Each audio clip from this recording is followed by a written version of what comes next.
अस्सलाम वालेकुम व्यूअर्स, कैसे हैं आप लोग?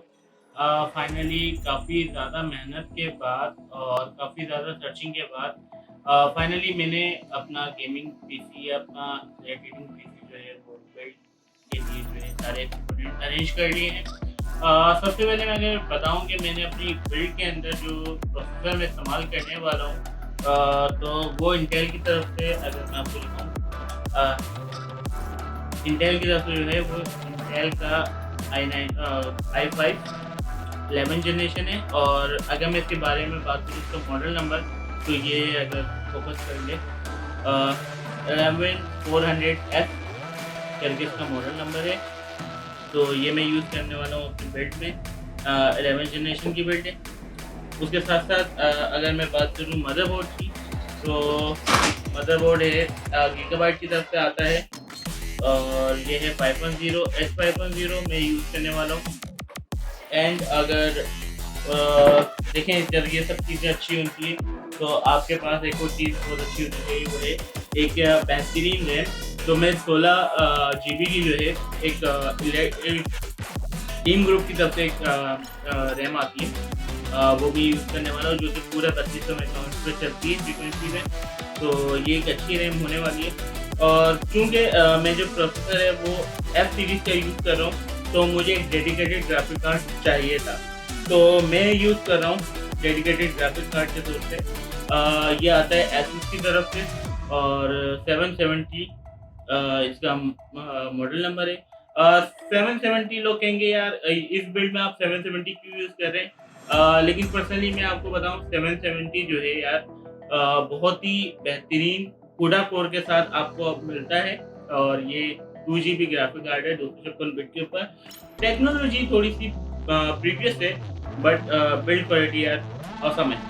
तो परफॉर्मेंस के लिए इसको मैं बहुत ही अच्छा कार्ड मानता हूँ और ये मेरे साथ तकरीबन 2 साल से तो माशाल्लाह से अभी और टाइम निकाल लेता है। एंड मैं एक पावर सप्लाई यूज़ कर रहा हूँ जो कि थर्मलटेक की जानिब से आती है। सेमी मॉड्यूलर है, सेमी मॉड्यूलर क्या नॉन मॉड्यूलर सप्लाई है, 550 वोल्ट की है। ये मैंने लोकल मार्केट से जो बाय करी थी वो सेकंड हैंड बाय करी थी। एंड मैं अगर मेमोरी की बात करूँ या स्टोरेज की बात करूँ, तो जो मेरा सेकेंडरी स्टोरेज है वो फ्रीगेट का 4 टीबी है और काफ़ी बेहतरीन स्टोरेज है ये। तो मैं ये यूज़ करने वाला हूँ। एंड अगर मैं बात करूँ प्राइमरी की, तो मेरे पास प्राइमरी के लिए इस वक़्त 2 ऑप्शंस हैं और मैं दोनों ही को यूज़ करने वाला हूँ। एक है माइक्रोन की तरफ से 128 जीबी और दूसरा जो ऑप्शन है वो है 180 जीबी का है इंटेल का एसएसडी। तो मैं माइक्रोन की एसएसडी और इंटेल की एसएसडी को प्राइमरी स्टोरेज के तौर पे यूज़ करने वाला हूँ। एंड मैंने अपनी ही इस अपग्रेड के अंदर एक 24 इंच का मॉनिटर लिया है जो कि 120 हर्ट्ज़ के ऊपर चलता है। एलजी का मॉनिटर है, तो काफ़ी बेहतरीन मॉनिटर है, आईपीएस डिस्प्ले के साथ है। एंड मैं एक केस डाल रहा हूँ, आरजीबी नहीं है, सेमी आरजीबी है, लेकिन क्योंकि मैं चाहता था कि मेरे तमाम तर बिल्ड के साथ ये जो है ये कंपनसेट करे, तो डेफ़िनेटली मैं एक केस इसके साथ डाल रहा हूँ ताकि मेरी जो बिल्ड है वो अच्छी लगे। इसमें से मैंने जो न्यू परचेज़ करा है वो मदरबोर्ड है, प्रोसेसर है, रैम है, ये एलसीडी है, थर्मलटेक की पावर सप्लाई है और केसिंग है। जो कैबिनेट है वो मैंने नया सामान लिया।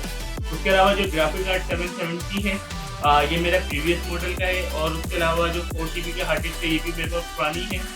और उसके अलावा जो हमारी माइक्रोन की एसएसडीज़ हैं वो भी मेरी पुरानी है। तो गाइस ये मेरा पुराना पहला पूरा सेटअप है और मैं इसी के साथ अब बिल्ड को बनाता हूँ और देखते हैं ये बिल्ड किस तरीके से बनती है। तो चलें फिर बिल्ड बनाना शुरू करते हैं।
Disco like the disco like